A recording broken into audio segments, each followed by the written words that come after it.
دهقانان جهت استفاده عاقلانه زمین، گرفتن 2-3 حاصل از هر یک قطعه زمین، تأمین بازار استعمالی و امنیت عضوقواری جهد و تلاش دارند. می‌سازد در این سمت سهم خواجگی‌های دهقانی حدود جماعت دهات قزلقلعه ناحیه را یادآور گردیم که از هر یک قطعه زمین نزد حولگی و خواجگی‌های دهقانی عاقلانه استفاده می‌برند.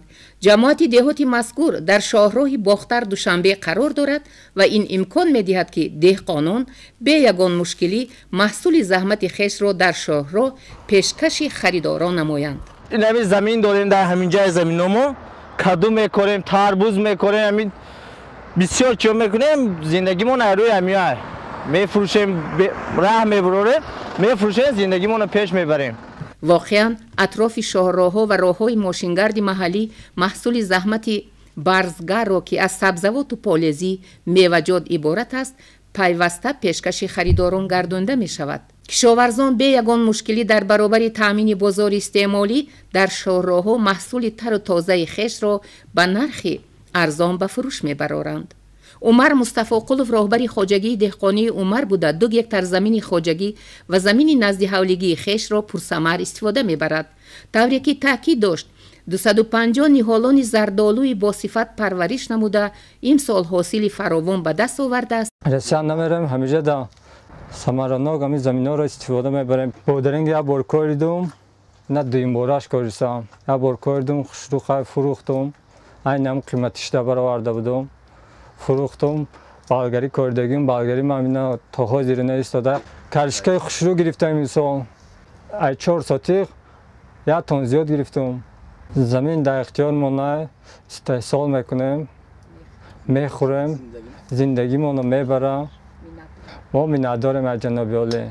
در جماعت دهات قزلقلعه ناحیه خراسان 160 خواجگی‌های دهقانی فعالیت دارند که در برابر استحصال پخته به پرورش سبزیجات و میوه‌جات پالزی مشغولند و همه روزه 10 تن محصولات تر و تازه استحصال نموده دهقانان به فروش برآورده می شود. طبق دستور سپارش‌های پیشوای ملت محترم جناب عالی امامی رحمان در جماعت قزلقلعه زیاده از 1755 هکتار زمین های کارم آبی موجود می باشند.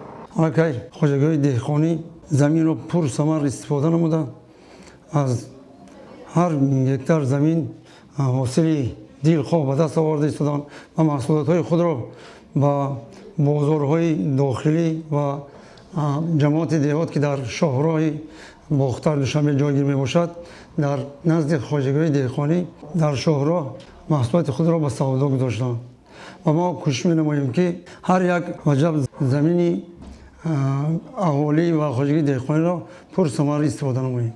دهقانان ما کوشش به خرج داده ایستادند که در تامین امنیت عضوقواری کشورمان سهم خود را گذارند.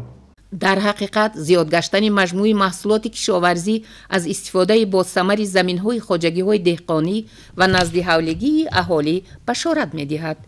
امروزها در هر قدم در شاهراه و بازارها محصولات کشاورزی فراوان به چشم می‌رسد که با نرخ دسترس پیشکش خریداران می‌گردد. استفاده عاقلانه زمین، آبیاری سری وقتی، زحمت مردی برزگر بارآور گردیده بازارهای داخل و خارج کشور را با محصولات اعلی صفت و شهدبار تأمین نموده است. نتیجه این است که طی 6 ماه سال روان از ناحیه خراسان 531 تن محصولات کشاورزی به خارج کشور صادرات گردیده است.